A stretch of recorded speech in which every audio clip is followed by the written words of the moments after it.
ராகுலின் வாய்த்துணுக்கான பேச்சுக்கு உச்சநீதிமன்றம் சமட்டியடி. அது என்ன என்பதை பற்றி பார்க்கலாம்.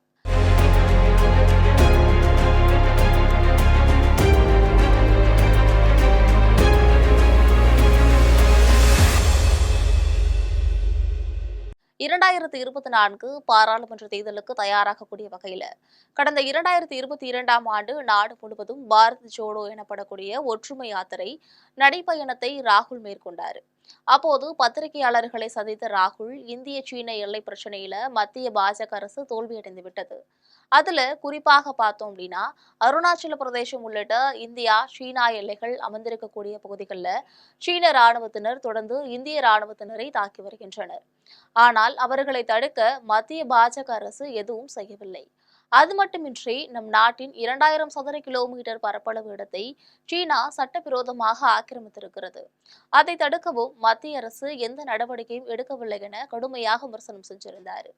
இதற்கு எதிராக உத்தரப்பிரதேச மாநிலம் லக்னோவில் உதய் சங்கர் ஸ்ரீவஸ்தவா புகார் ஒன்றை எழுத்திருந்தார். இந்த புகாரின் அடிப்படையில் லக்னோ கீழமை நீதிமன்றத்தில் வழக்கானது நடைபெற்றது. அப்போது இந்த விவகாரம் தொடர்பாக ராகுல் நேரில் ஆஜராக கீழமை நீதிமன்ற நீதிபதி சம்மன் அனுப்பியிருந்தார். இந்த சம்மனுக்கு எதிராக ராகுல் தாக்கல் செய்த மனுவை அலகாபாத் உயர்நீதிமன்றம் தள்ளுபடி செய்தது. இந்த நிலையில அதற்கு எதிராக உச்சநீதிமன்றத்தில் அவர் மேல்முறையீடு செஞ்சிருந்தார். இந்த மேல்முறையீட்டு மனுக்கள் மீதான விசாரணை ஆகஸ்ட் 4ஆம் தேதி உச்சநீதிமன்ற நீதிபதிகள் தீபங்கர் தத்தா மற்றும் அகஸ்டின் ஜார்ஜ் மாசி ஆகியோர் அடங்கிய அமர்வு முன்பு விசாரணைக்கு வந்தது. அப்போது நீதிபதிகள் எடுத்த உடனேயே ராகுலை கேள்விகளால் துளைத்தெடுத்தனர். அதோடு நம் நாட்டின் நிலப்பரப்பை 2000 சதுர கிலோமீட்டர் நிலப்பரப்பை சீனா ஆக்கிரமித்திருக்கிறது என ராகுலுக்கு எப்படி தெரியும்? இதற்கான வலுவான ஆதாரங்கள் அவரிடம் இருக்கிறதா? பொறுப்பான பாராளுமன்ற எதிர்க்கட்சி தலைவர்கள் இதை பாராளுமன்றத்தில் பேசாமல் பொதுவெளியில பேசுவது ஏன்? சமூக ஊடகங்கள்ல இது தொடர்பாக கருத்துக்களை பதிவிடுவது ஏன் என கேள்விகளை எழுப்பினார்கள். அது மட்டுமில்லாமல் ஒரு உண்மையான இந்தியன் இப்படி நிச்சயமாக பேச மாட்டார் எனவும் கடுமையாக கண்டனங்களை தெரிவித்தனர்.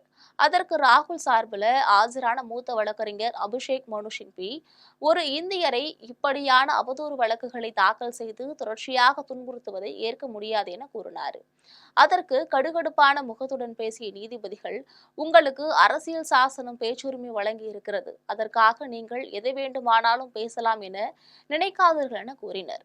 பிறகு லக்னோ நீதிமன்றத்தில் நடைபெறக்கூடிய ராகுலுக்கு எதிரான அவதூறு வழக்கு விசாரணைக்கு இடைக்கால தடை விதித்த நீதிபதிகள் இந்த விவகாரத்தில் எதிர்மனுதாரர் பதிலளிக்க நோட்டீஸ் பிறப்பித்து வழக்கின் விசாரணையை 3 வார காலத்திற்கு ஒத்திவச்சிருந்தார். ராகுல் இப்படி உள்நாட்டில் பேசினால் பரவாயில்லை, வெளிநாடுகளுக்கு செல்லக்கூடிய போதும் நம் நாட்டின் மானத்தை அங்கு போட்டு உடைக்கிறார். இதனால ஒவ்வொரு இந்தியருக்கும் அவமானம் ஏற்படுகிறது.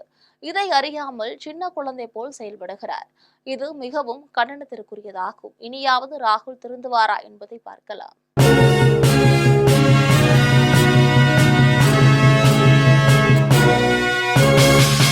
உடனுக்குடன் அப்டேட் தெரிந்து கொள்ள ஜெம் டிவி தமிழ் ஆப்பை இன்ஸ்டால் செய்யவும்.